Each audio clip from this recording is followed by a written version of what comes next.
Anyone else?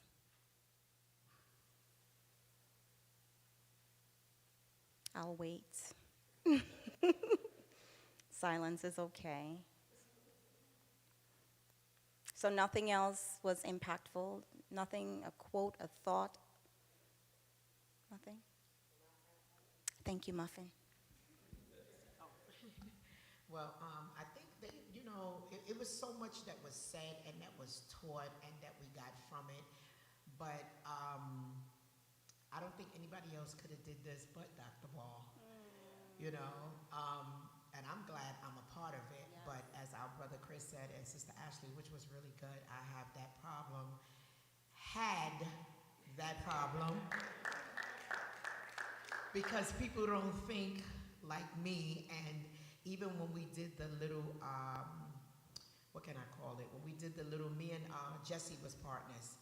The little, what you call that? The little section when they exercise. There you go. I couldn't get the word out. When we did the little exercise, and I learned a lot about her and myself, and we had a lot of qualities, like when we're bothered or somebody bothers us or do something, we go into that cleaning mode. We talk to ourselves. I talk to myself out loud. I used to get upset because, like Ashley said, they not thinking the way that I'm thinking. And it would make me really mad because it's like, you don't get it? Like, what part you not understanding? So to know now that everybody don't think like we think, Right. and that it's okay to get a little angry or upset, but you have to walk away and you have to just rethink everything. And even the story when Pastor Ball has said about his friend who's doing time now for the situation that he went through. And I'm sure, I'm most positive that if he can think about it now and take back that one moment of him being angry at that time and snap that quick, and now doing time for murder, right? For doing time for murder. So sometimes it's just that one little thing that we have to just pull back and rethink it and say no. The other night, last night, the night before last, what's the day is? I don't even know, Monday night, I got up to, because God has been dealing with me with 3 a.m. and 6 a.m. And I'm like, I just went to sleep, God, after the 3 a.m. prayer, now 6. And my granddaughter was laughing. She said, Grandma, I didn't mean to laugh at you, but I felt bad for you because you got up. But when you got up, you was crying and you was just, seemed like you was just kind of sad and angry. And I said, because I don't want to get up at 3 a.m. and God keep getting me up at 3 a.m. I thought I heard the TV on in the other room, and I got up and I went and I looked in there, no TV on. And then I got up. Then that's not the first one. The first one was I thought I heard the dog barking loud. Anytime somebody's near my door, she starts barking really, really loud. And I'm like, what is she? I'm like, it's 3 o'clock in the morning. No, it was actually 3:06. And I said, I know nobody's at my door. And I got up to the door. I looked at the ring camera. Nobody was at the door. So I knew that was God waking me up. And then I'm like, dang, I got to pray, but I'm tired. I'm sleepy. And then, of course, when I got into bed, I said, God, I'm sorry. Don't smoke me, please. I'm not mad at you. But I'm like, okay, I have to be obedient, but I'm just praying that, this time do pass, because I know we have to get up and we have to sacrifice, but it's no fun. But even in this, even in my prayer life, I'm trying to ask God to change the way I think, the way I do things, the way I accept other people, and to work on me. And I ask him to do that for me first, to show me me. So those areas I can change it, and he can change it in my life. Amen. Amen. Yeah, sure. We can clap it up. Yeah. So there's been a lot that has been said, a lot that has been taught to us. And for me personally, what I've been given in the class is constant reminders, because a lot of things that I already practice, so it's just reminders to me. And being that we are freshly in this class, something happens and I'm like, okay, remember anger management class. So one thing that I keep in mind to do is because we're always trained to do this, so I continue to do this. Look at me, right? And look at the root causes of things. My misery doesn't like company, right? If I feel off or I'm feeling some type of emotion, I step away. So in that time that I step away, I ask myself, what is the root of that emotion? What is the root of why you're feeling the way that you're feeling? And in me being a very direct person, okay, Jesus. Oh, okay. Father? So in me being a very direct person, what I've also learned is to be more gentle in me being direct, my delivery. So I would say that most of all, what I learned in this class is my delivery when I'm speaking to a person. Yeah. The delivery matters, right? Because you can be saying the right thing with the wrong tone and the wrong temperament and the wrong disposition, and it comes out really, really wrong. But your heart is right. Just the delivery is not so great. So thank you for sharing that. Thank you for sharing that. Any other thoughts?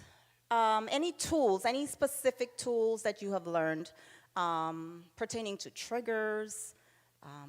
Any specific tools that you might have learned that maybe you have already started applying, or maybe you're like, okay, good, I'm doing a good job. Maybe I'm already using these tools. Any tools that you've learned about your emotional management or anger management?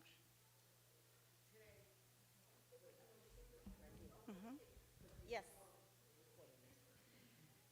Like today at work, right? This patient came in and she was asking a question, and she wanted to see the one specific doctor. That's our boss, but she's away for a little bit. So I said, well, she's not. She had like a family crisis. We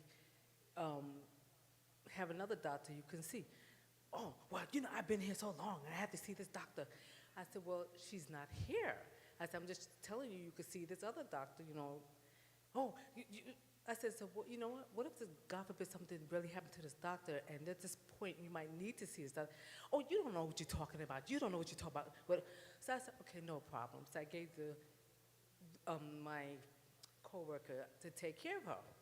So she kept saying something. So I just started singing, "This is the day that the Lord has made." I had to do that to calm myself down, because I said, you know what? She was trying to take me out of my character, because believe you me, when my heart starts racing, I'm ready to say something. But I had to keep singing. I said, after I finished saying that the Lord has made, I said, the devil is a lie. But you know what?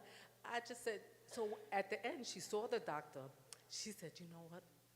She's good. You're right. Thank you so much. Please forgive me. Please forgive me. I said, no problem. I had to calm down after she said that, but she took me to a place where I might have to ask her for forgiveness. That's good. It was a problem until I called Jesus in. And now it's no problem. But it's so important for us to take a break, because a lot of the times we tend to react when things happen, people say the wrong things or circumstances come up.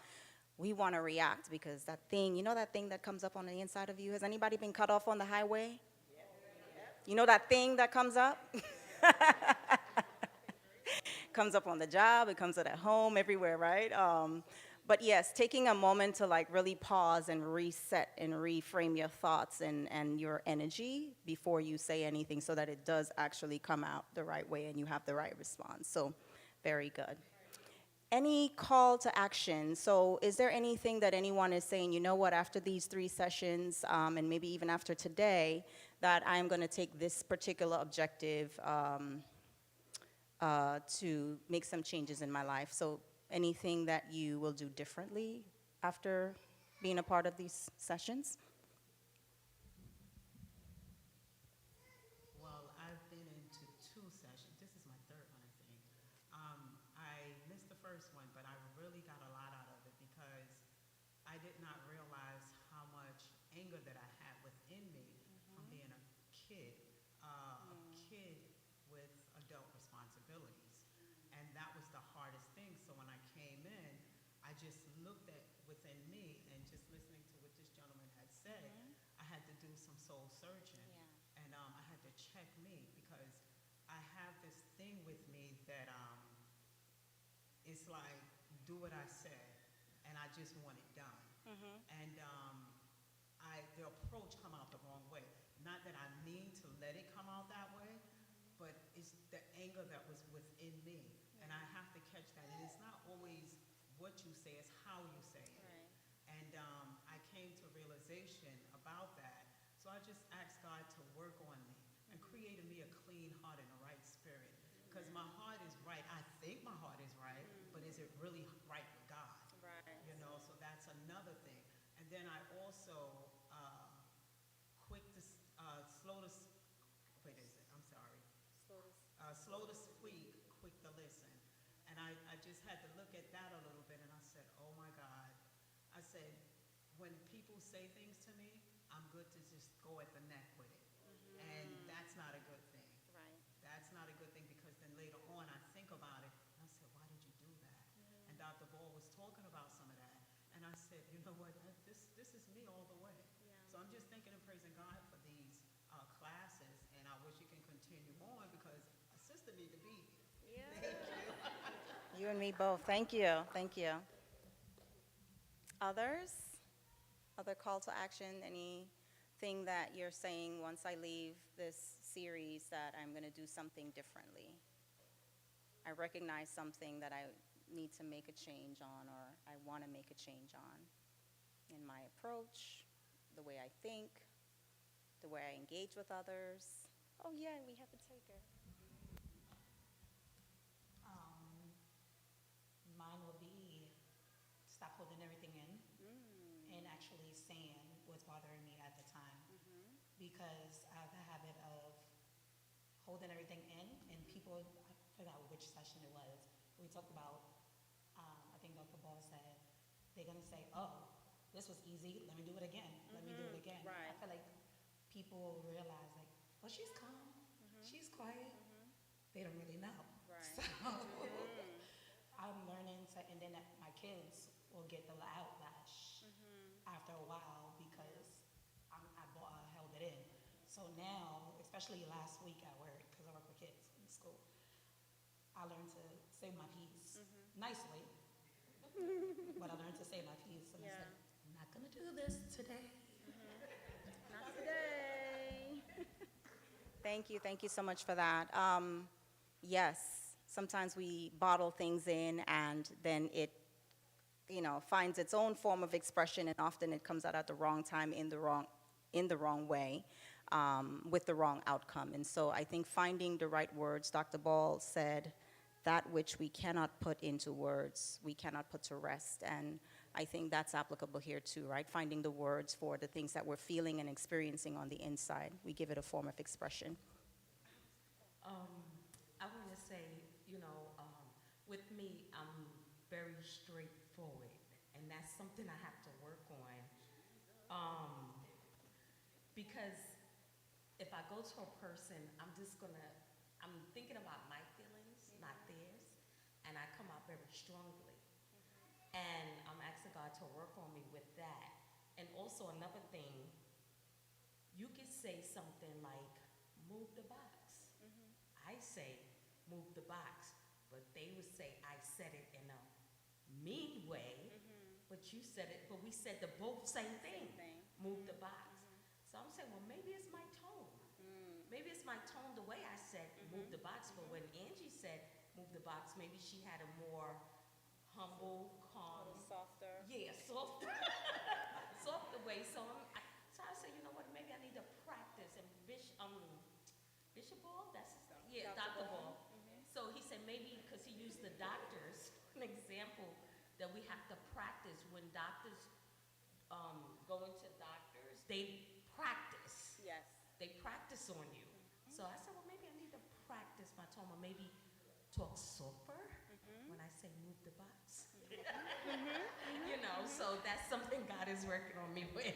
Absolutely. I promise you I wasn't always soft. There was a time in my life where I was very, very aggressive in my tone, and I was always ready to fight with my words. I promise you. And so through a lot of practice and training, I think things all the way through in my head several times before they come out my mouth, because I always want to make sure the delivery is correct for the right outcome. And that takes practice. Yeah. So for me, it's teaching me a little bit of, well, patience with conflict when dealing with the, the emotions or feelings versus logic or the facts. And which side am I on of either one of those? Most of the time I'm on the logic side, but sometimes I'm on the feeling side as well.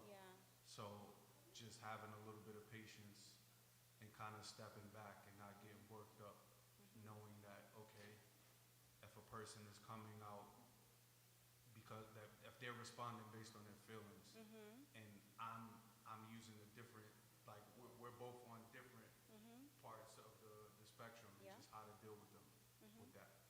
Absolutely. I think when we were talking about personality styles, there's some people who are logically minded, and so their conversations and their approaches focused on the logic, and then there are other people like me who are just all up in the feelings, right? And if those things don't have a neutral form of expression or understanding, we're just not going to find out what the other person is saying, because I'm thinking of it one way, you're thinking about it another way, and then we're just constantly going to have a dispute. So very, very good point. Yes. That's right. That's right. But another thing, I'm sorry, just I'm the type of person.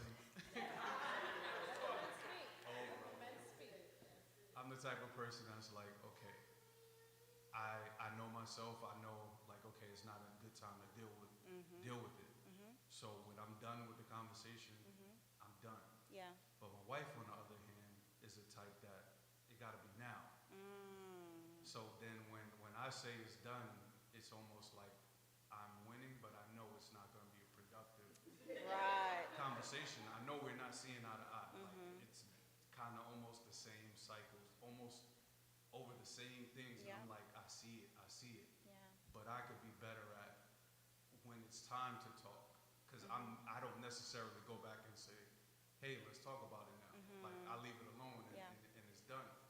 But then it makes her feel like, okay, her needs are not being met. And if I talk about it, my needs are not being met. So it's like trying to compromise better with that. Yeah, yeah. And I love that the both of you are hearing the same things and being a part of the same conversation. So hopefully that stirs up some common ground, right? You're able to continue the conversations to finding common ground so that both needs are met, in the conversation.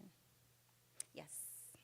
I just wanted to quickly say that I just want to commend myself and everyone for being here because it's so important. It's so important for us to do the work on ourselves, to effectively do the work of God, because a lot of times we want to be used by God and we want to do the work for God, but we're not really effectively working on ourselves, right?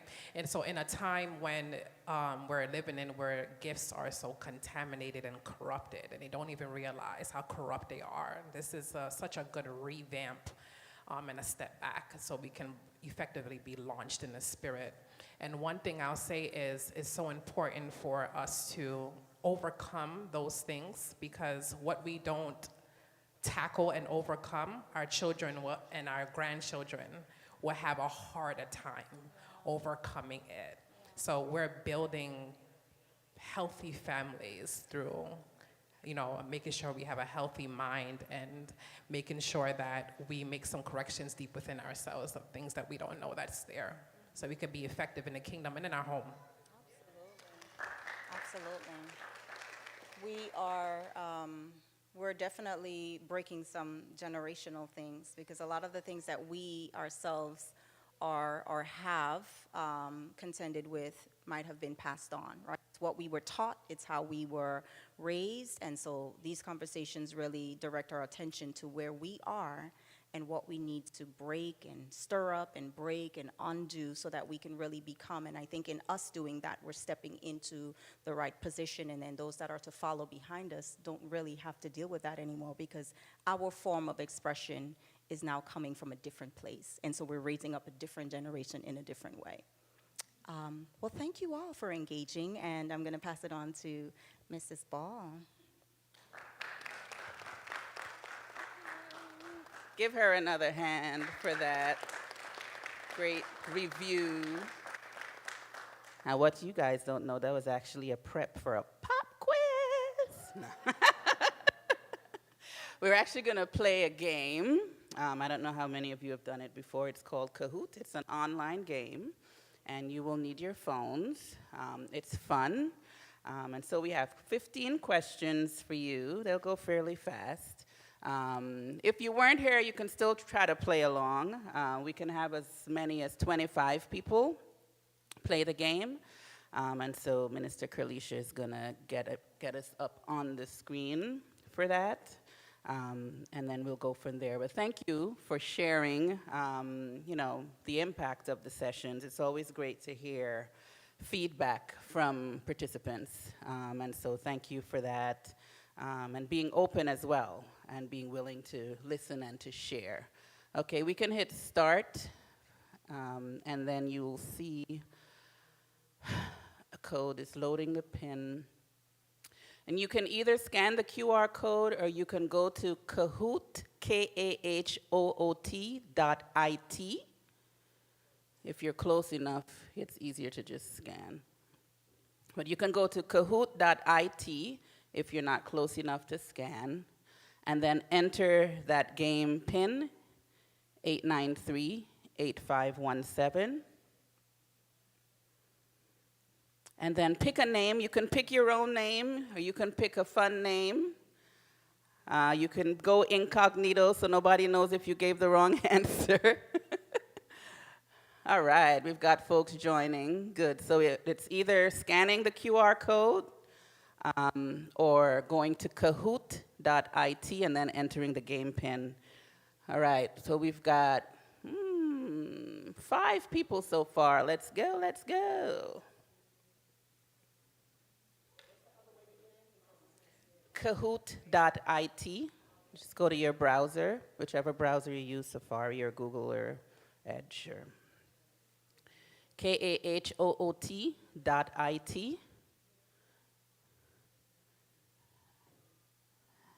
And it'll ask you about joining a game, and you'll enter the game PIN. All right, 1, 2, 3, 4, 5, 6, 7, 8. All right, we've got 10 so far. Let's see if we can at least get to 15 or 20. Everybody can play along. Everybody can play along.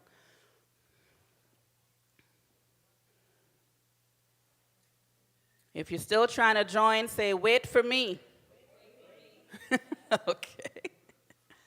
If you need help, you can ask a neighbor or run to somebody who you know is a little tech savvy. All right, we're climbing up. 16 now. Nice, nice.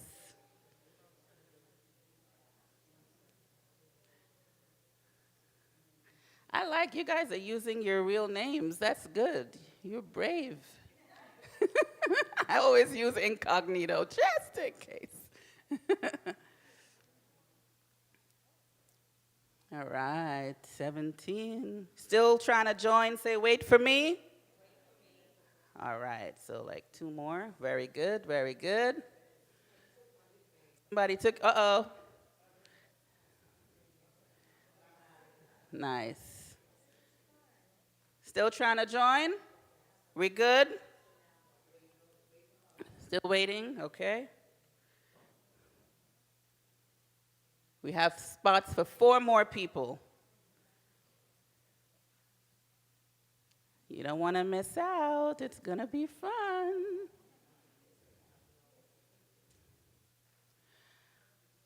All right, I'm going to give you 30 more seconds to do 1 more spot. There's 1 more spot. All right, that's it. We've got 25. Oh, it dropped back. All right, we're going to get going. I think you can still join after it starts, so you can hit start for me.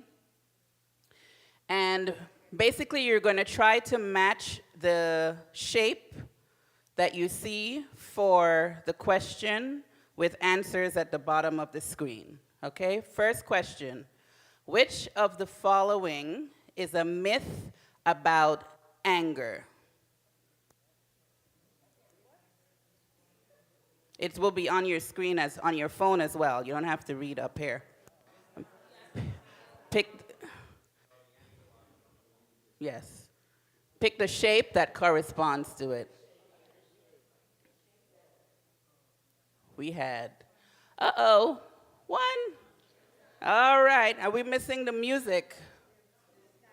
We can't do both? Yeah. We'll count that as a trial run, right? So the shapes on your screen correlate to the answers to the questions. The question remains on top, right, throughout. But if you can't see, you might need to move closer because we can't make it bigger on the screens. All right? It has the shape, a diamond, a triangle, right. So, right, and a square, right? So whichever is your answer, you pick the shape from your phone. I can read out the answers, yes. All right. Ready? All right, let's try. Next one. Oh, we got the scoreboard. Well, at least everybody's on even footing. All right, next.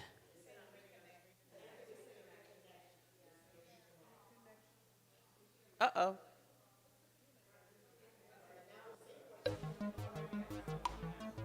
Which of the below can be a trigger for anger? Being stuck in traffic or on a crowded bus? A friend not paying back money owed to you? Having to clean up someone else's mess? Or all of the above? Which of those is a trigger? All right. Now you're cooking with gas. All right, let's see. And another tip for you is the quicker you answer, the more points you get. Okay, the faster you respond with the right answer, of course, the more points you'll get. All right, let's see how we're doing now on the leaderboard. Next. Who got in first? All right. Andrew C. is leading, followed by Linnell, Al, Cece, and Blanchy. All right. Let's go next. True or false? We inherit the way we respond to anger. True or false? We inherit the way we respond to anger.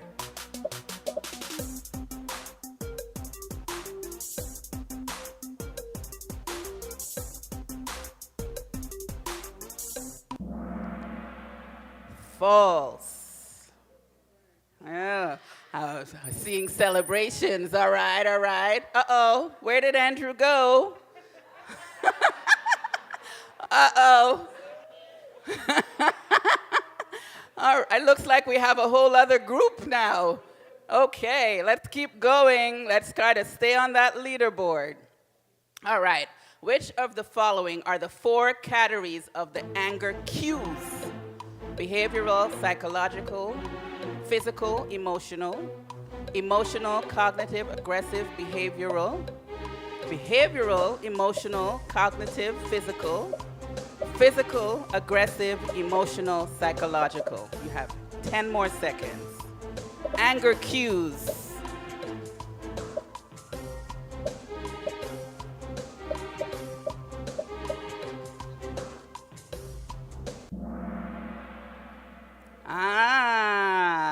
Behavioral, emotional, cognitive, and physical cues. Those are all the things that show up for you. Let's see how we're doing. Linnell stayed on top. Okay, me and CCC, all right, stayed on the board and in class. And then we've got number 1. All right, next question. People who forgive have better lives, are more successful, and are generally happier than those who hold on to grudges. True or false? Oh, y'all going quick with that one. People who forgive have better lives, are more successful, and are generally happier than those who hold on to grudges. I want to see all correct answers here. Nice. That's right. Beautiful. Okay, Linnell is holding on. And me and Cece. All right, top 5 is sticking with it. Come on, rest of you, what's going on? All right, the A in the ABC model for anger management stands for taking immediate action, asking the right questions, the activating event or situation, or adjusting the way you think. What is the A in the ABC model? Action, asking, activating event, or adjusting? What we got? Ah, okay, it was the activating agent or situation. All right, let's see how we did with that. Okay, okay, okay. Oh, and look, up 11 places. A. Rob is the highest climber. Okay, let's go, Adrian. Next. Timeouts, social supports, and deep breathing are considered an anger control plan. True or false?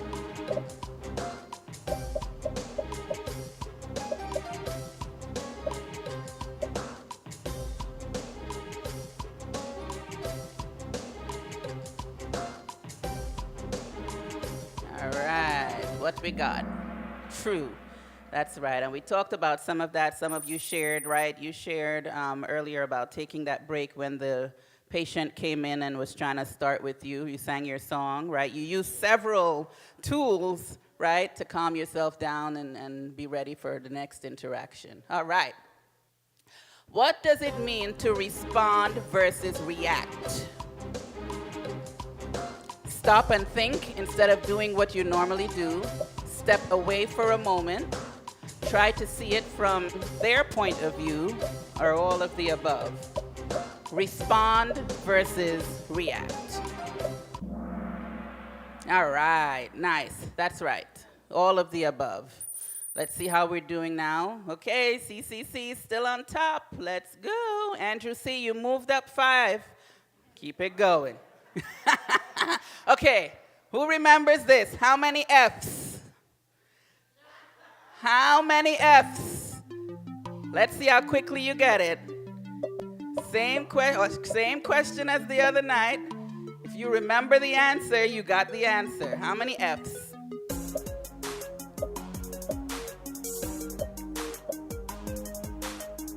I can't read it for you because it's going to help you. Remember, people were shouting out, how many, how many, how many? Let's see who remembers. All right, that's right. 6. Y'all still don't see it? What is going on?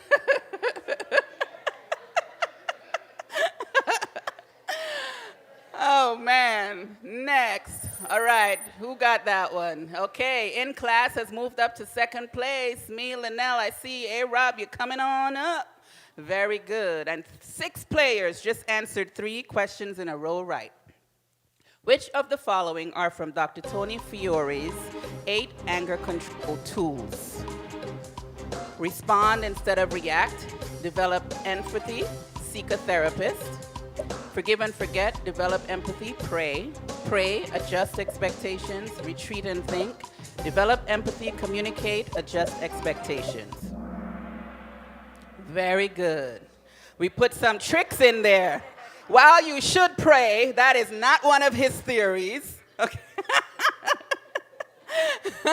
And while you should seek a therapist, that was not one of his theories. Okay? CCC, you're still on top. All right, let's keep going.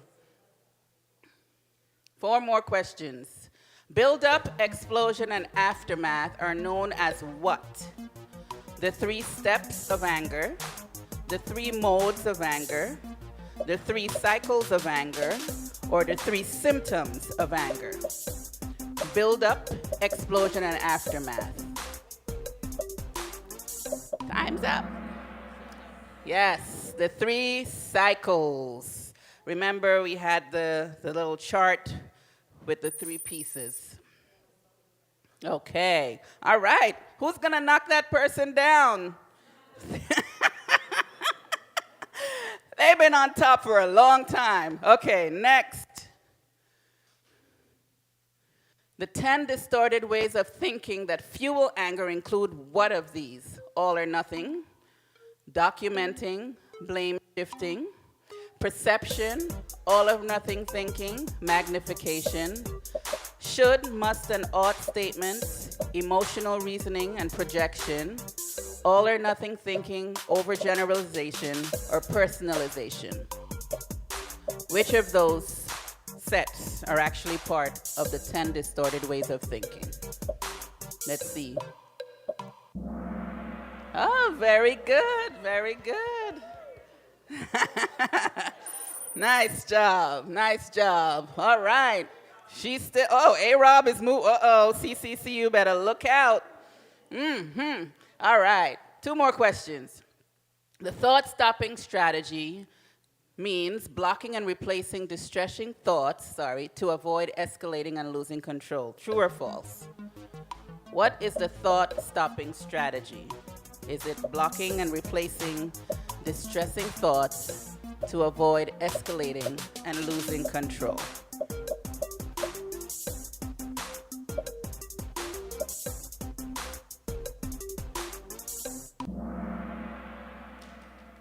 Right, yes it is. So you stop yourself from thinking a certain way, right? And replace it with something else. Okay. Uh-oh. Last chance. Oh no, 2 more. Yes, emotional and physical responses when angry can be unlearned. Is that true or false? The way you respond can be unlearned. Oh, these answers are.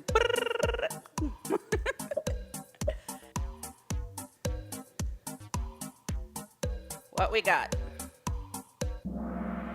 True. That's why we're in the class. Yes? Because the way you respond, the way you think, the actions you take can be unlearned, right? Okay, all right. CCC, anybody who wants to take over, you only have 1 more shot. Anger issues are genetic.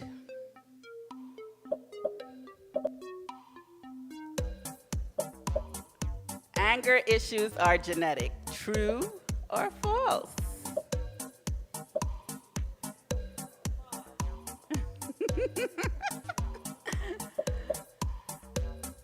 What do we got? False. That's right. Very good, very good. People think they are, and you do learn certain things from family, but they're not genetic. All right, let's see. Who is the winner? 3rd place in class with 7,895. 2nd place, CC, 8,016. And numero uno with 8,706 points is 1. So CCC did get. I'm sorry, girl. I pushed them. Who's 1? Who wants to lay claim to their win? Angela. Give you. She came from it. They don't like that. Give yourselves a round of applause. Great job. Thank you for participating. And you did a great job in remembering, and just go back to your notes for some refreshers. Go back to the worksheets and the handouts as well. Keep refreshing. I know it's been a lot. It's a lot to absorb. And so over time, as you continue to study and reinforce and practice, it will become innate to you. All right? Thank you.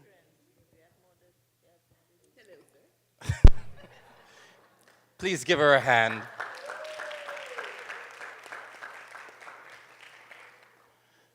Good evening. I bring nothing for you tonight. Thank you very much, my love, for facilitating that conversation. Sister Angie, was there something you're supposed to do here now? Oh, you, now or before? You did it already, okay. Did she? So who was 1? I still wasn't.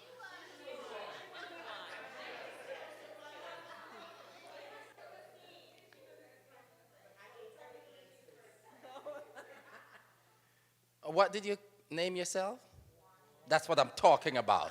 Speaking those things which are not as though they were. Speak it into existence. All right. So, wanted to thank you all for participating. I don't have any more PowerPoints. I could have more PowerPoints. I could go back to old PowerPoints. But we really wanted to end by recapping, by using fun activities, and then have an open forum for any lingering thoughts, questions, comments, but also to share what this journey has been like for you. I know that you guys had another series before this that look at look at you sort of a deeper dive into the self, what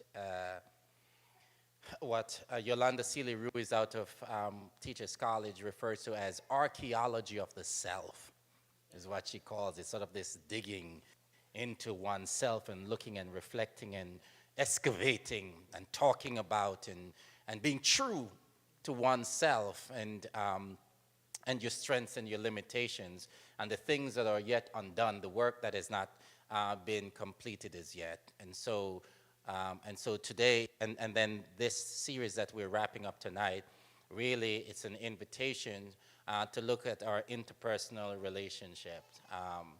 And I want to thank you for the level of transparency. Of course, in his absence, I want to thank Bishop that's right, for making space for you and for me to come together and to have conversations. I was up there since 6 o'clock doing a presentation with all brothers. And one of the things I say to them is that when the space is safe, anything is possible. We could talk about, do you know that? We could talk about stuff that people say, so what? What did you just say? Because in some spaces, people just don't talk about certain things. But when the space is safe, we could raise our chest just a little bit and courageously struggle with the language and say, I don't know how to say it, but this is what I'm feeling. This is what I'm thinking. If the space is not safe, then you can't. And so I really appreciate, and I love the way Bishop, and I sat down here and just really had honest conversation. And maybe by the end of the night, someone will volunteer to come sit down. And I'm serious. Maybe someone will volunteer to come sit down and talk to me. It's been, Bishop did it, what, three times? So come on now. Have I been with you so long?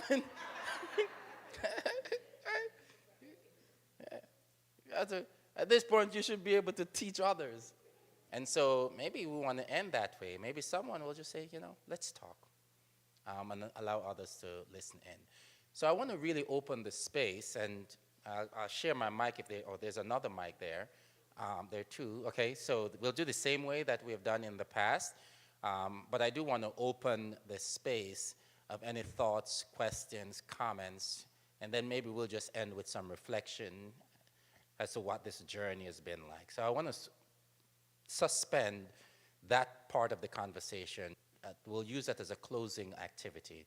What has this journey been like for you? But thoughts, questions, comments.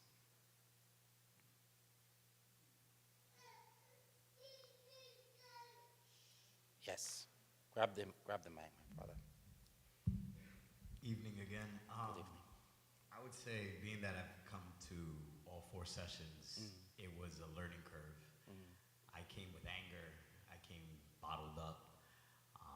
I've expressed more today than all 4 sessions. Yeah. But I've also seen that God has been working on me. Hallelujah. In many ways. And even the people that I love are looking and noticing some of my changes and the way I'm stepping back, thinking before I respond. I had also the issue with tone. I think it's a short thing, I just want to make sure people hear me.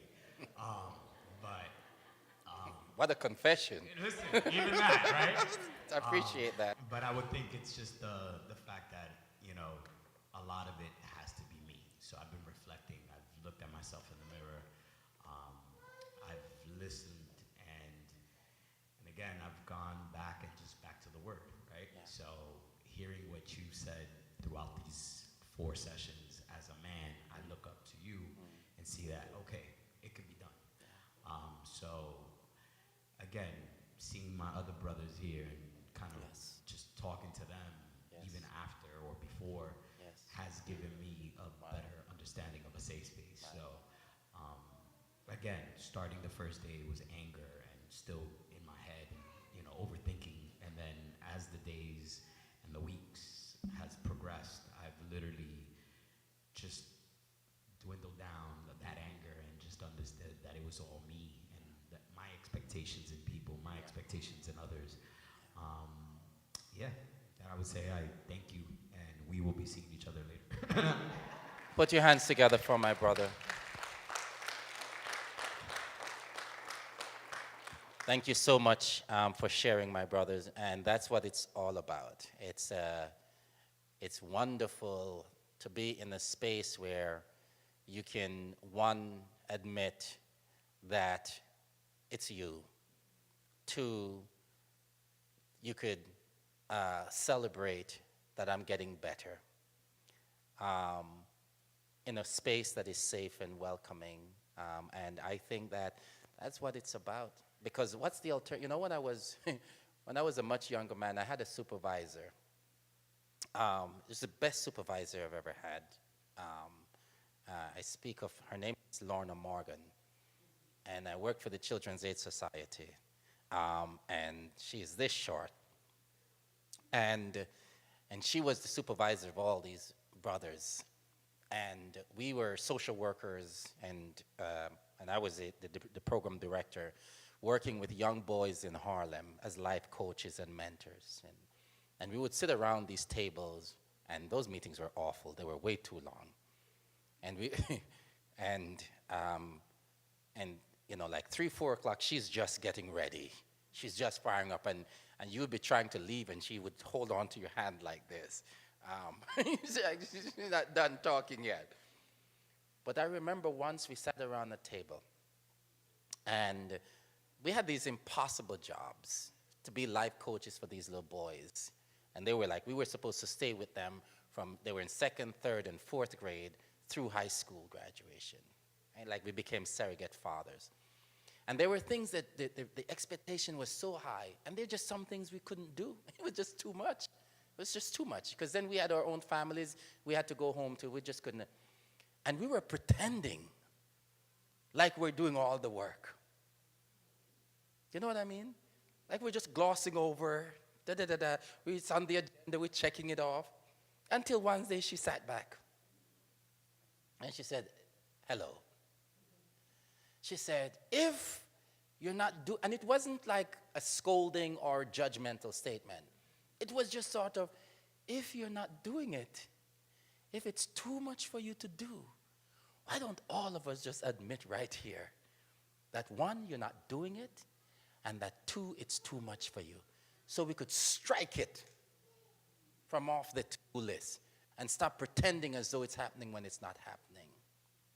That redemptive openness and honesty is critically important in being able to say that this is the way I've been. This is the way I was wired. I've always had to fight. Even when there was nothing to fight for, I was still, even when it wasn't necessary to be defensive, I was still defensive. Because how can I curl up? How can I curl up in the arms of this woman with all tenderness? And the next morning, I become like, yo, who you talking to like that? How can I have that tenderness and that aggression? That at some point my brain has to be educated to a place that says she is a safe space. That my sister is a safe space for me. And that I don't have to be that way. And do you know that the release that gives you, you actually become healthier. Because you don't have to fight all the time. Right? It's what I talk about with my wife. She could tell me all kind of stuff. I may not like it, but I'm just going to be like, you know what I mean? It's just, I'm not going to fight it because I know she's right. And she's almost always right. And I don't like that. Thank you for sharing, my brother. Others. Let's, Using expectation. yeah, I'm trying, but I keep failing. yeah, But I like the fact that you said be realistic. yeah. But then I'm realistic. I expect you to act a certain way. Yeah, your realistic is unrealistic, by the way. Right? But I think I'm expecting people to have some conscience, consideration for others, as I would, but then I am me. So that expectation, Yeah. comfortable. Yeah. Mm, Yeah. yeah. And so part of it, so part of it is, and you know what I find, my sister? What I find is that in your mind, that expectation is logical, it's reasonable, it's sensible, it makes sense, and you don't know why they can't get it. But if I turn away from you and turn to the other person and say, tell me about what's going on with her, you know what they begin to do? They begin to tell such a compelling story about you and about what you expect of them that I can't help but to say, really? That's crazy. And then when I turn to you and listen to your story, I said, really? And so part of it is to really be able to listen to both sides. Because what I will soon discover is that you associate trust, and trust is everything to you. And when a person doesn't rise to your expectations, you don't simply say, okay, with this thing, so the example I give at work all the time is spreadsheet. Don't give me no spreadsheets to do. Don't give me spreadsheets to fill out numbers and to do coding and to, I will be a mess. And so a person who is this, is there any spreadsheet experts in here? You love working with spreadsheets? So. Like what they used to do, accounting and put numbers in there and align all kinds of code that you put number. That's what she does?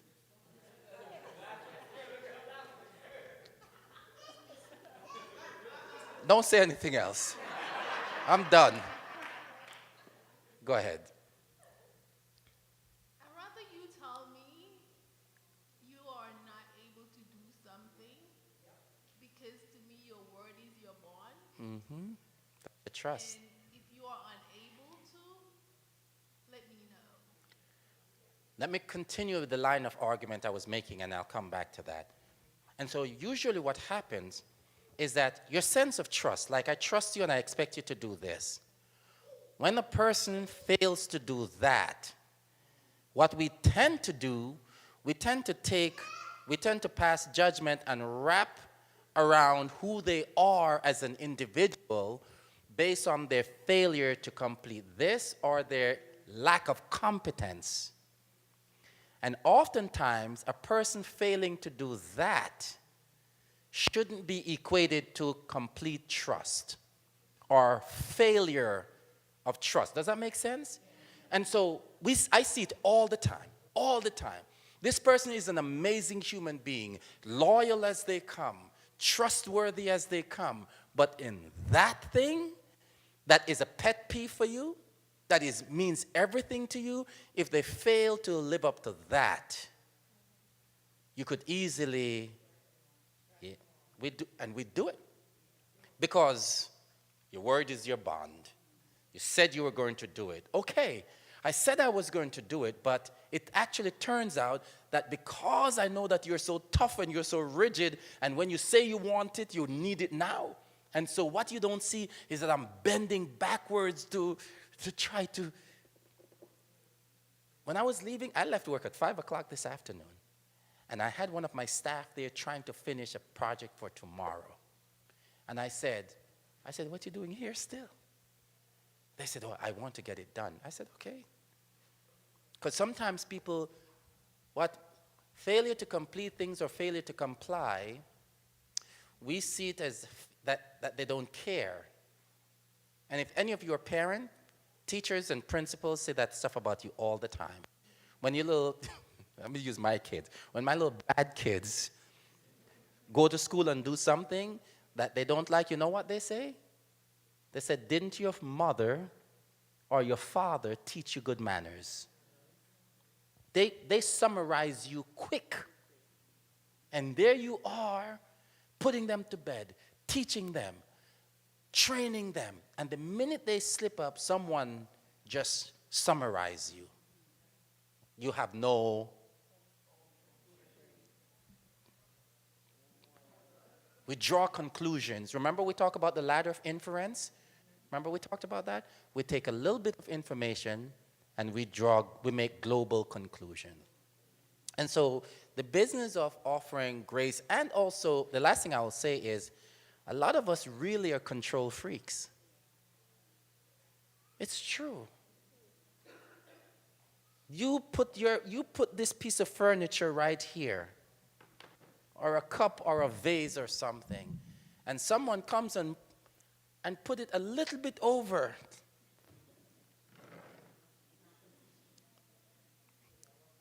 And it becomes a huge issue. Nobody's gonna die. True or false? The world will continue to spin on the axle. There will still be winter, summer, spring, and fall. And life will go on. But for you, it's too much. I can't stand it. What if you should let it go? What if you should say, I'm a river? Just.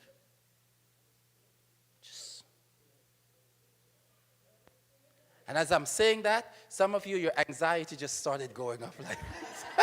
Your anxiety just started, you're like, please. Has to be that way. Yes. As a person that is a giver, lover, that is born to heal through love, right? And repair. A lot of times when you are that type of person, you attract takers, you attract broken people. And when do you say, you know what, we know that God said to turn the other cheek, but when do you say enough is enough, that my antidote of love is not working anymore, it's ineffective because you're allowing someone or people to continue to come in and continue to bite and bite and bite, and that venomous of bitterness continues to seep in, and then you have to stand and say, you know what? I can't allow you in my space anymore because I don't want to become like you.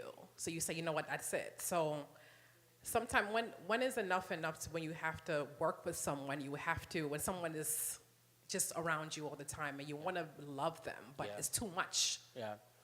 You guys are asking some great questions here, and it's a really good space. You know what the first question I would ask you? First question I would ask you, are you doing it for you or are you doing it for them? That's the first question I would ask. Because you know what? Sometimes, and I'm prone to this as well, sometimes we feel as though we do the things we do and we give so much, but there's a part of us that we're not just doing it for them, or we're not even doing it so much for them. We're doing it for whom? For us. It makes us feel important. It makes us feel a sense of purpose. It makes us feel a sense of belongingness. And then what we tend to find is that once that person doesn't reciprocate the way we would have wanted them to, we feel broken by it, betrayed by it, used by it. And so if I know, so I have certain people in my life. Let me give an example. I have people in my life that I expect very little from them. I know that I'm there not to receive from them. I'm there to give them. I'm okay with that. You follow what I'm saying? There are plenty of people in my life. I'm not going to, I will meet their needs 1,000 times over, with boundaries, of course. But I'm never going to say, oh, I call you this, or I do this, or you didn't do this, and you never give me back. I have no expectations. That is not the boundary of the nature of our relationship. Does that make sense? And so, if not here, then where? And so, I may be pouring in here, don't expect anything here, but I have my other oasis over here where I am turning this way, and I have people that are fueling me, people that care about me, people that, right? And so those are the boundaries of the relationship. So you have to sort of know what's the nature of this relationship here. Is it a reciprocal? And if it is a reciprocal, then I'm going to name my demands. I'm going to say, I'm giving, I expect some things in return. But if the nature of the relationship is that as a provider, for example, then I don't have a whole lot of expectations. And then in those cases, people will always take as long as they know that there's more where it comes from. Have you ever, it's like if your kids see your bank account, they say, what? I got it, thank you. Has that ever happened to any of you? Huh? They see what's in your wallet, they see your bank account, as they say, whoa. And then all of a sudden they start asking for a lot. Why? Because the door is cracked.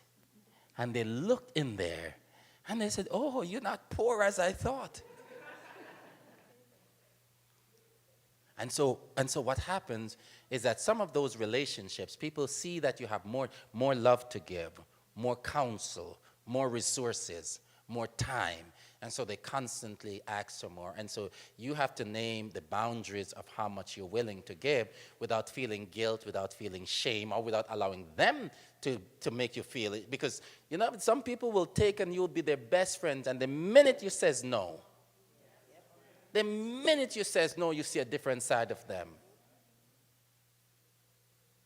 That's, look, it's not happening with the prodigal son. He was boogieing down and going to the clubs with them people, and the minute the money ran out, they all disappeared. Some people are takers. They will latch on to you and take everything from you. And the minute you don't have any more to give, they said you change on them. Yes. And you know what you should say? Yes. It's not you. You've been very consistently greedy. It's true.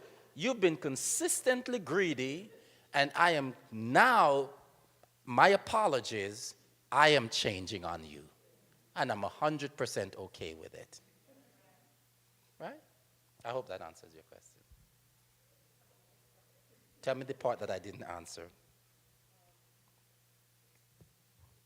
I'm just not 100% clear on if you constantly have to work with a person, how do you continue to try to win them over with love if love is what they need, but they're not receptive of it, and then it continues to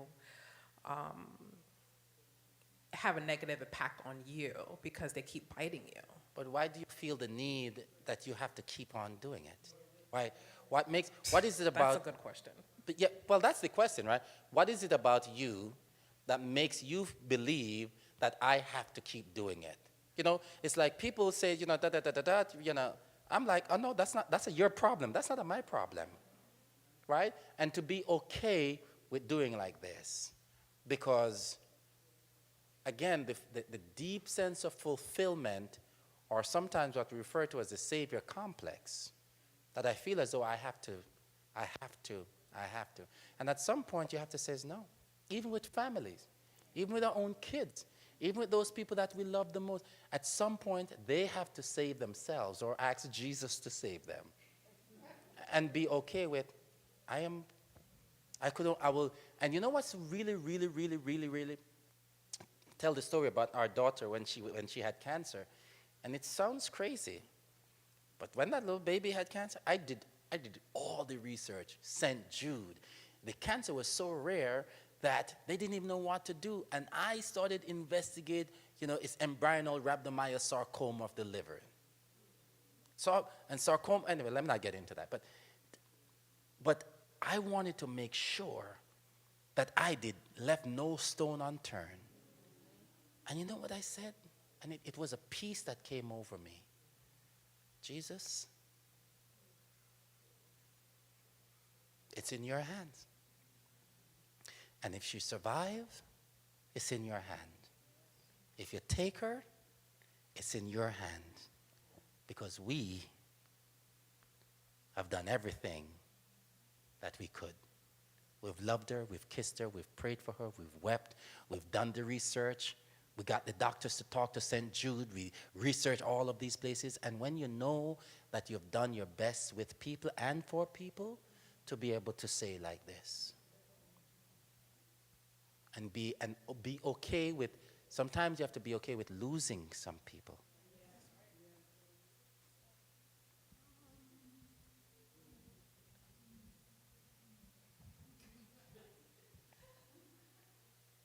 As Maya Angelou says, you know what Maya Angelou, I want you to look up the clip. Look up this clip. Maya Angelou says, she says, sometimes you have to love people enough. How you know?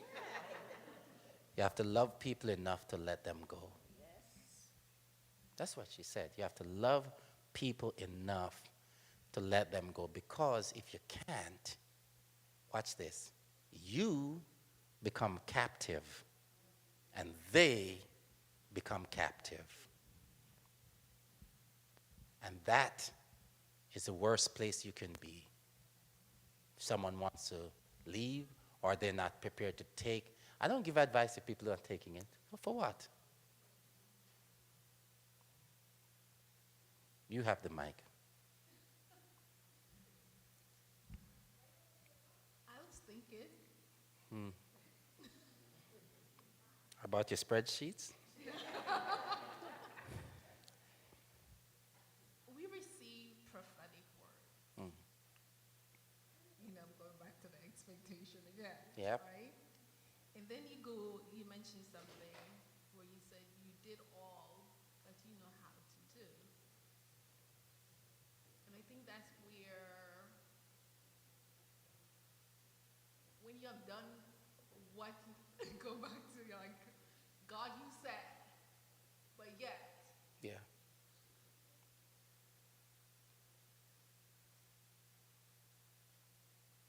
where the manifestation.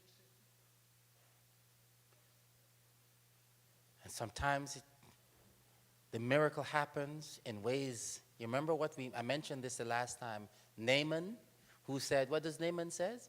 I mean, the promise was given, go down, right? And there's a prophet who is going to heal you of your disease. And what does Naaman says? He says, I thought you would come out of your house, wave a wand, and just watch all the leprosy disappears. God chooses. Jesus once spit on a man. Spit. But why give you the word? What was that man, that Todd, is that Todd? What's his name? Todd that spit in the man's face. But why give you the word? The word. And then how do you know when? You don't always know when. Your faith, when you receive the word, is you hang on to it. And sometimes when we're impatient, we want it now or we want it this way. And God doesn't. What does he say in Isaiah? My ways are not your ways. My thoughts are not your thoughts. My ways are above your ways. My thoughts are above your thoughts. After all, he sent his only begotten son through a carpenter and a virgin. That's different. I think my thought process is, for example, if you know, you say you're praying for someone to be healed, and you got a word. If you know he's going to take them, just don't give me no word. That's my point of view.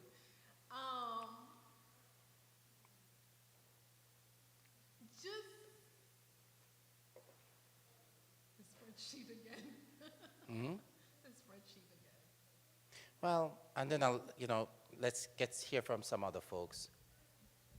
Paul says to be absent from the body is to be present with the Lord, for example. Sometimes that's the healing. Sometimes that's the healing. Others.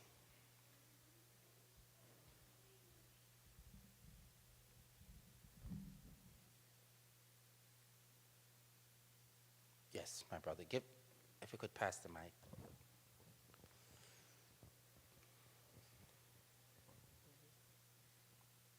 Good evening, everyone. It's unfortunate that this is the first night I'm out here. Well, welcome, my I brother. missed a lot. Give him a hand. I feel that I missed a Still lot. good to have you. But I wanted to say, as an individual, I've always strove for peace. I'm a former bodyguard, I'm a former security, things of that nature. I've been through, you've seen it, you know about it, I've been through it, okay? So now I figured I had everything locked down because I can just deal with anything. So recently, someone walked up to me, there was an issue, and they started poking their fingers into my chest. Now I said, don't do that. Don't poke me. Look, she's poking me, and I'm trying to be a decent person about it. And when I said that, they did it even more. So it's like you was asking for a slap. And that's how I felt, because that anger rose up in me that I thought I had control. You know, because what I find is, if you're a quiet person, you know, low key, why do certain people tend to pick on you? Not realizing you never poke a bear if it's not behind a cage. You know what I mean? So I realized that I got tweaked. I thought I had all the buttons down, all the knobs turned off.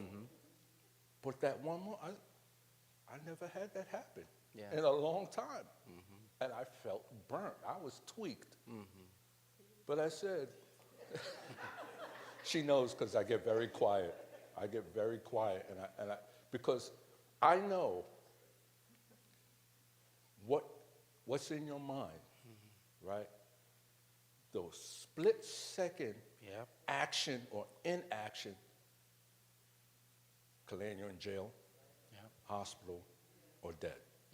And this is what a lot of people don't realize out there, is that, yes, that thought is in your head, but it's what you do after you ruminate and chew on it and everything else.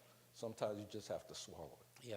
Now, on that day, I said, you know what? I can't say nothing because I visualized pushing the person down the stairs. I visualized squeezing their hand because they were, you know what I mean? And I'm going to be honest with you. Yes. Because I'm like, what did I do to deserve you poke on me? So I'm going to speak to the person, but I didn't want to speak to them over the phone. I think it's fair that I speak to you face to face. And I'm going to apologize for my anger. That's the first thing I'm going to do. Okay? Do I expect an apology from this individual? No. But I'm going to apologize because the anger was so strong and I didn't realize that type of anger was still in me. Now, am I right to try and speak to this person? Because in my head, I got a feeling, oh, you don't like being poked, and they'll do it again. You know, I'm being honest. And I'm trying to breathe. You know what I mean? I'm literally trying to breathe. Am I taking the right course of action, or should I leave it alone? I'm glad you didn't squeeze their hands or push them down the stairs. You know what Paul says? Paul says, I die. Because anger is like that. It's there. It's somewhere lurking in the dark. And it's a work in progress every single day. Because there's all kind of violations that took place, right? Physical proximity, right? Touching a person, right? Invading one's personal space. It's one thing if you stand back and you say, da, da, da, da, da. It's another thing if a person gets up really close. And all of the security and the bodyguarding that you've done, that is still very much in your bones. And so, to be able to hold, and what you're not saying quite is that you lost it a little bit. I know. And I do that because not only for that split-second thing I was talking about, I worry about my actions. Because The impact, yeah. the impact, my wife, my children, you know what I mean? Yeah. Like these people that get so upset. Yeah. Like the guy in the news the other day, he didn't like the guy messing with his sister, so he beat him and burned him. Yeah. So now, how are you going to take care of your sister? Right. Because right. now you're in jail. Right. And You we see, these are the consequences that people have to think. Yeah, and we talked about those a lot of time. We talked about all of those and all kinds of terrible stories and examples that we have given here, which is why it's not just what happened or what someone else does, it's how you manage this. All right, and some of us have explosive personalities and explosive tendencies. We go from 0 to 100 quick, and some of us could remain calm for a long, long, long time, and then at some point, when a person least expects it, we go poof. And sometimes they don't know that you're escalating, but you're marking it. You're checking your list. You're making your list. You're checking it twice. And they don't know. They think it was just, they see that you're soft, calm, but they don't know that there is a tsunami that is under there. And so, which is why it's important for you just to tell people up front, I don't like it. You know what I usually say? I say, it's best you tell people when they step on you the first time than wait until the 10th time to then explode on them. Just tell them, ouch, and give a little pregnant pause. Just do this. So you pause long enough for them to see and realize that you're not okay with it. The words you used to me, I'm not okay with it. The way you treated me, I'm not okay with it. I'm telling you up front, I never gave you permission to treat me like that. So I need for us to realign and reset because I'm not okay with that. Let people know the first time. To kind of emphasize on my brother, I don't want to talk about it right now. So I'll tell you. Yeah. But I'm done. Yes. I want to talk about it. Right. It does not. Yeah. So again, and I'm sorry to cut you off. No. It's a kind of like a double-edged sword. I can tell you that bothered me, but I don't want to open up that conversation right now because I'm not in the right space to elaborate. And that's perfect. That is fine. If you know that in that moment, you're just not, remember we talk about the functional IQ, and if you're heated, your smarts go down. And so if your smart just went down and you're all in your feelings and you know it's not a good time because you're not going to use the right words and your heart is pounding and the adrenaline is running through your veins and the cortisol is coursing and you know you can't even talk properly, you could be something as, not now, but go back. Or you could simply use the words like, you know what? Let's talk later. I need to talk to you, but I'm not in a good place right now. But let's talk later. And then you just step away. Yes. But that's what I was saying earlier. I, up front, said, stop poking me. I said, you believe this person's poking me? And when I said that, they started doing it again. Yeah. You know what I mean? So what do you do in that situation where you just can't back away? Me, I just get very quiet. Yeah. I get very stiff.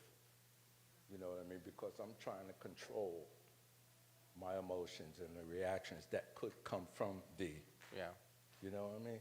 So what do you do? when Yeah, I would keep ask you a telling the couple more person? questions, but maybe not here. But I have some more questions. That this is probably not a stranger, and that this is not new either, and that there's a history there. I was shocked. I was surprised. You were that the shocked at that individual level did it. I of was very yeah, shocked that the individual did it, and yeah. I didn't know. And what to do hurt. at that moment. Yes. You didn't use that word. No, well, But- it did hurt because it just surprised me. Why are you coming with this degree of aggression Yeah, when there was no aggression to begin with? I Yeah. gave you no aggression. yeah, None. yeah. Zero. I have witnesses. And that's not your responsibility. You can't take responsibility for that. Well, I'm not taking but I just didn't understand. And it kind of, it burned me. So if you want to use another word, yeah, it hurt. Yes, yes. And so part of it, I'll come to my brother and then I'll come to you. And so that's why, and that's part of the reason why you need to talk to them about it. Because can you move past it without talking to them? Right now you're still processing it. And you may even, he has a mic, and you may still need some more time, for you yourself to sort of be in a better place to have the conversation. Yeah. But if it hurts that, you should engage the conversation. Go ahead, my brother. So similar to Brother Andrew, what he was talking about, like, how do you deal with, like, say you said, you tell them straight up, tell them at the initial point, how do you deal with people that don't respect that boundary, Yeah. right? They're not receptive to that moment. And I can give you an example as, like, let's say family. Most times family are really, like, familiar with you. They watch you grow up, and then they still want to treat you. They Yep. see that, you have evolved over the years. Yep. And now you're an adult, Yep. and then they're trying to still almost deal with you as if you was like a teenager or even younger. Yep. So how would you say, for someone that's not receptive, how would you deal with that? Yeah. To go back to what my sister was saying here, I think that is difficult because family dynamics are something else. Because what we call roles in family, right? The people give you certain roles, and families, in families, what we talk, families strive for homeostasis, or put differently, family tries to keep status quo. And let me say, status quo don't necessarily mean good. It could be chaos. If they believe that you are the butt of the joke in the family, every single time you walk into a party or a family gathering, the minute you walk in, guess what's going to happen? Oh, here he comes. And, right? And you see it, and people lock you into that. What I have found is that if you're consistent about not being okay with it and letting people know, we're not going to laugh about it. I'm not joking. Right? And if you saw, at some point, people generally, more often than not, they'll call you names. They say you're stuck up. They say you think that you have arrived. They'll say all kinds of stuff. But if you're consistent about not being okay with that, to restructure the boundaries, to rename what you will be called, what you will not be called, what will be said about you. I give you an example. Like with my wife, I told my family straight up front, you see her? Don't mess with her. I'm serious. I said, you see her? And we were 21 when we got married. My siblings, everybody. Don't talk to me about her. Don't bring any news to me about her, because I'm not playing. In fact, there was a family member that something happened. We're all in Florida, have a good time, and that family member said something, and I said, what? And I'll be honest with you. Can I be honest with you? For about 2 years, that relationship was suspended because I was not okay with it. And so guess what? You're talking decades later. That person understands that, okay, he's serious. And so what I would say is, how do you stand your ground? And it doesn't have to be rage. It doesn't have to be, sometimes it's sort of a quiet, let's reset here.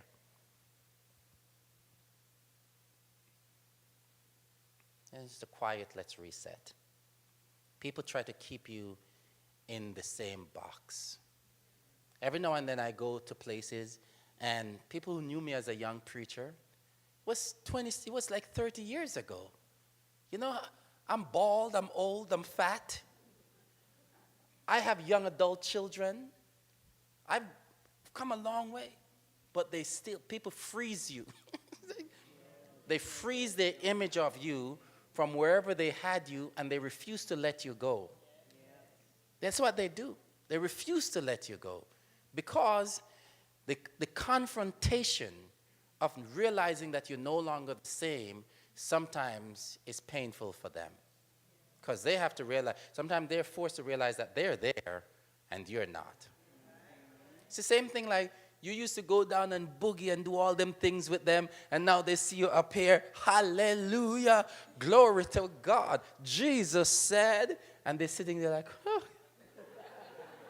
And the first thing they says is, I remember when. And they just won't let it go. And there's an old story that is told about a young priest or a monk, a young monk and an old monk, and in their teachings is that you are not allowed to touch a woman. And they got to a puddle of water, and there was a young woman standing there in all white, can't cross over because she didn't want to mess up herself. And the old monk picked up the young woman with her permission, walked her across, put her down, and they went on their way. Miles and miles later, the young monk says, hold on a second. What you did back there? And the old monk says, I put her down all the way back there, but you're still carrying her. I left her back there, but we all the way over here, and you're still carrying her. So who has the problem, me or you?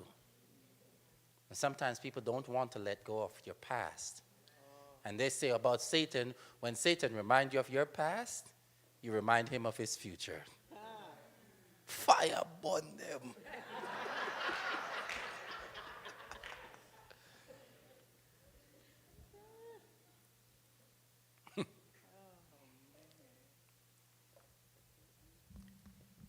You want to reflect now? You want to reflect on what this time has been like? Time is just about up. Let's reflect a little bit, a few reflections on what this series has meant for you, and then we're going to bring it to a close. Oh, no. Oh, The gentleman back there answered, he asked the question that I wanted to ask, but I also want to add to that, do he need to apologize even though the person didn't know that he was angry about them poking him? I think that story is layered. And I think that, and he said he needs to apologize for his reaction. And if he feels that he needs to, then he should.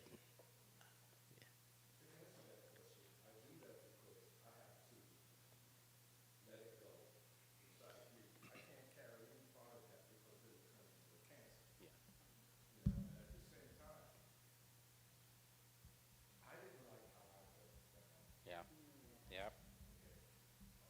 Thank you, sir. I didn't like myself at that moment. So I'm harder on me than anybody else can be. Yeah. So if I find myself that I was out of line at that moment, being that angry, I need to say something to the individual. Yeah. Just to release me of the burden. Yeah. Yeah. Because they triggered something in you that you didn't like, and that's understandable. Let's do some closing thoughts.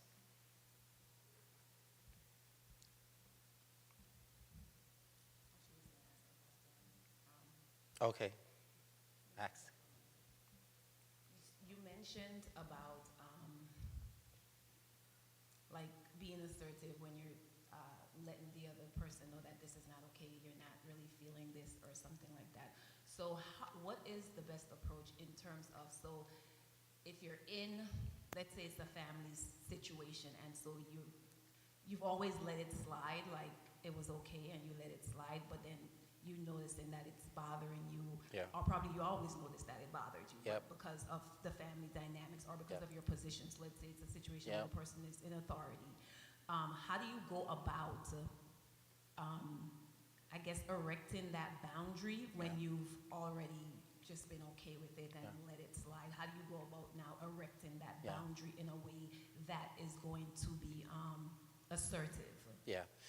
And oftentimes we attempt to deal, and so the example we gave about, and the example I gave was in the moment with my wife. Another effective way is outside of the moment. Outside of the moment. So imagine there's no more get together for another 6 months or whatever it is. But imagine sitting down with that person and says, there's something I would really like to talk to you about. And I love you. We've done this before here. And I care a great deal about you. And I know that you love me. And I know that you care about me. But let me tell you the impact that your words have had on me. Were these your intentions? Did you intend for your words to cut me? Did you intend for your words to wound me? No, man, you can't take a joke. Did you intend for your words to wound me, to leave me bruised and feeling inadequate? Did you? No, man, I wouldn't want that to happen. Well, can I tell you something? That's what has happened. And it has been happening for a long time. And I'm not saying this to really fight with you or to condemn you. All I'm saying, I'm telling you the truth. Family to family, mano mano. I'm telling you that the impact this thing has had on me has been devastating. And I know that is not your intention because you love me. But that's what it has done to me. And if you want evidence, I could go back and tell you all the times, not to rehash, but to tell you just how much it is affecting me here and here. So what I'm asking you is not to do it. We could laugh, we could talk, but it's just too much. I don't like it. It doesn't make me feel good. It makes me not want to be around. Makes me not want to come to these gatherings. Makes me feel as though I'm still that little boy that I am your beloved. I am your cousin. I'm your uncle. I am your, nephew. I am your whatever it is.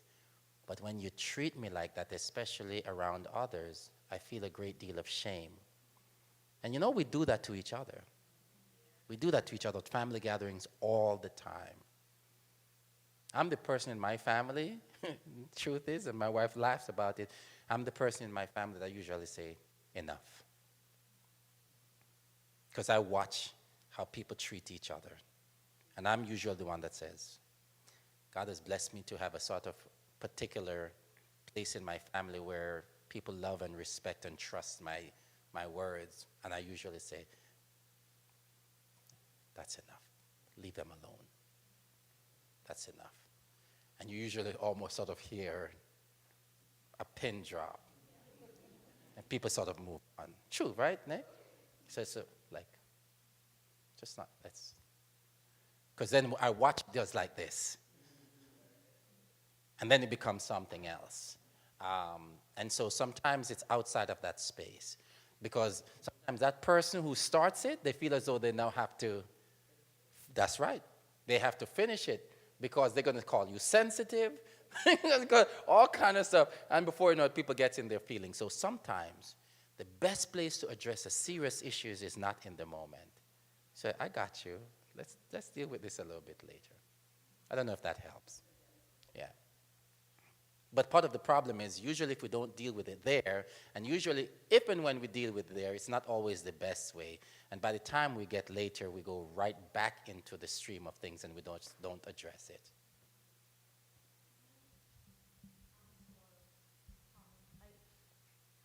sometimes it might be okay to remove yourself from Yes. certain family gatherings. Yes.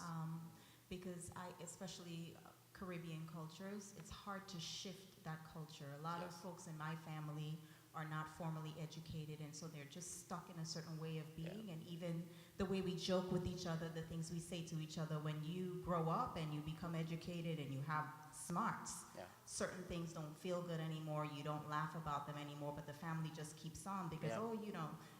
there goes the social worker now. She, Oh, here she go, You got your education, and now you come tell us right. to. But to shift that culture requires a certain level of assertiveness and directness, and sometimes just not showing up for certain family functions. And I have said to very close relatives who have overstepped my boundaries that I've set that you won't be hearing from me or you won't be able That's to right. communicate with me for a period of time until I feel like I'm ready to Yeah. emotionally be Yeah. available for you because Yeah. you're not hearing me. Yeah. And, And- so, yeah. just disconnecting at times. Absolutely. And when you leave the space, how do you feel? Like who? Good. Yes. Real yeah. good. You know, and like some people invite people. Anyway, let me not even. Like sometimes people invite people to spaces that you just don't even bother to invite them because the minute they come, they're gonna pollute the place. Well, that's a terrible way to put that. No, it's true. To use Maya Angelou again, she said, "Don't come in my house and curse and carry on because you pollute the walls. The paint gonna absorb it. It's gonna absorb it. Don't. People don't like you and you invite them to your birthday party. For what?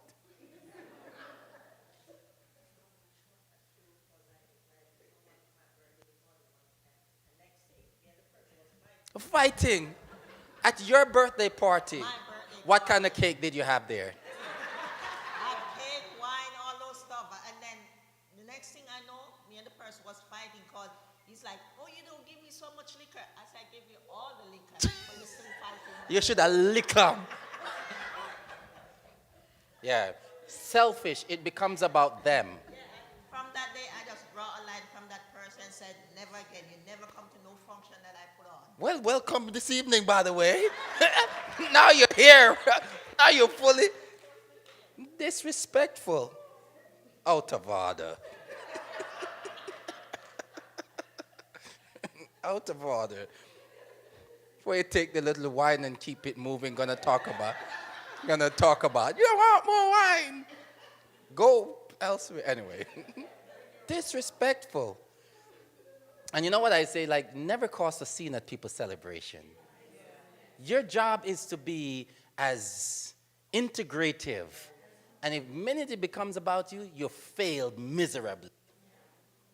People's wedding, their birthday, funerals, all them things, never, even if your feelings are hurt by something, they didn't give you the last piece of chicken, you smile and you go to KFC when you leave. It's true. Never, ever, ever let it be about you. Oh, Lord. It's true. My wife says time is up. Yes. You see? It's true. What he's saying, I can sit down. My son just went to a wedding on his father's side of the family just this past weekend, and the bride and the groom had asked everyone not to take pictures. Like, they gave them a few minutes to go ahead and take pictures and everything, and they Yep. asked that you do not Yep. take pictures, do not post, do not That's go right. on social media, Yep. anything, because they wanted to enjoy that moment Yep. first. Yep. The bride's son's godmother went live at the wedding. My son was just telling me this yesterday when he got back. She went live at the wedding, and it was 225 people watching the live. Repost and And then she took pictures and put up 75 pictures. And so she was telling my son, who's now his cousin through marriage, that she wants to, because my son said, well, what you're going to do, you're going to cut the friendship off. And she said, unfortunately, that's my son's godmother. So, so that was my reaction. But she said what she's going to do is remove herself, but she's going to leave that window open so that the child and her can still have a relationship. Yeah, and maybe they didn't hear, maybe they didn't know, or maybe they're just in. She like. So that's what I'm saying. Like, especially those moments in death, in life, in celebration, don't make the story about you. It's the worst thing you can do. It's selfish. Let people have their moment. People say, I want for everyone to wear white. I want for everyone to wear. Don't be walking up there in some red dress. No. Don't make it. Your job is to celebrate, to be fully present. Thank you so much.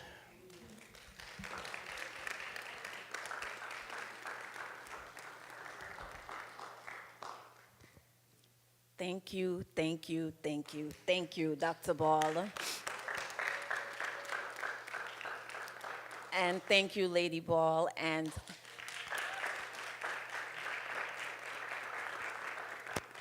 Bishop conveys his deep, deep regret for not being here tonight. He actually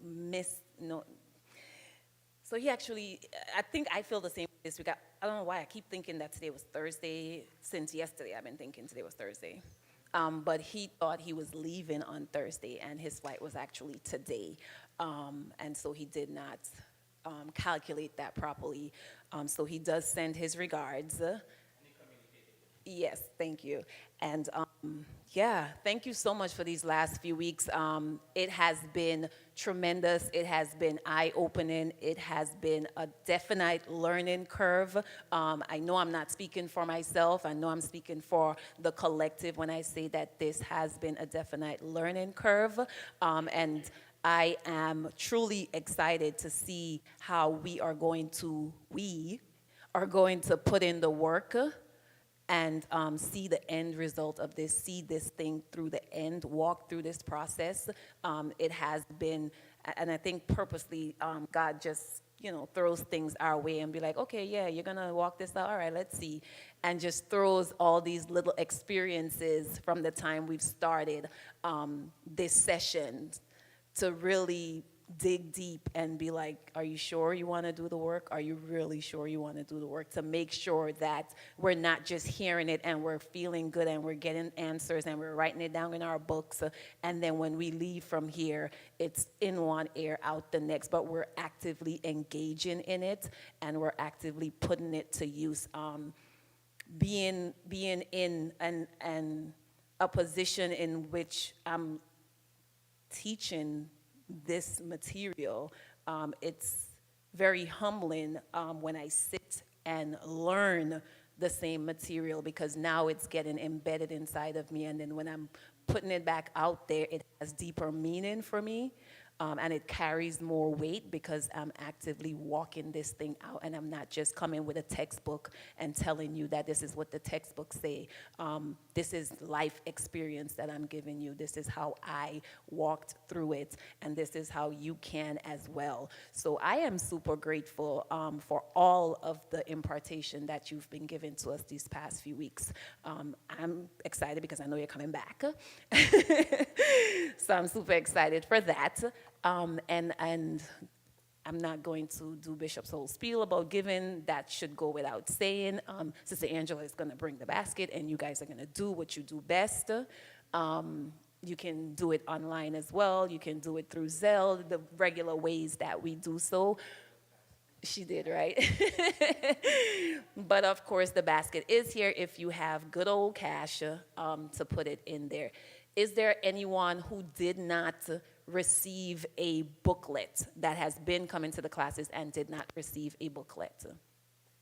Okay. It is? Well, I thought I'd seen you before. My gosh. Okay. All right, so see me when we dismiss. And I will make sure that you have that. Yeah, you can Zelle. Look, show me that you Zelle. I'm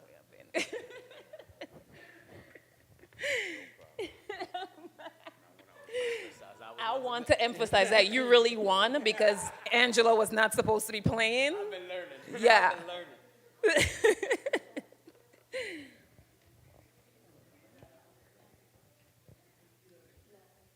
And it was so good to have our youngest member out tonight. You guys have him out late, but I'm so glad he came. Kian, yes. Sweet. All right, I am going to ask, since she started us off, I'm just going to ask her to finish us off. So, Sister Angela, if you can pray us out. Bless the offering.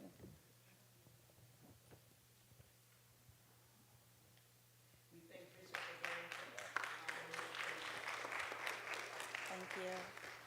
Father God, we thank you for this space that you have created, oh God, for us to think about and to dig about the things that are in our deep, oh God.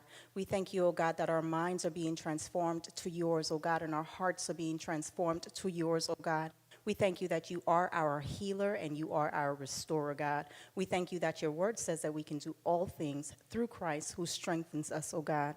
So even as we leave this place, oh God, I pray, oh God, that everything that was deposited to us in this atmosphere over the past few weeks, oh God, will become a way of life for us, oh God. We want to serve you, oh God, and we want to serve you in truth, oh God, and in spirit and in truth, Father. So thank you for what you're doing now. Thank you, oh God, for the offering.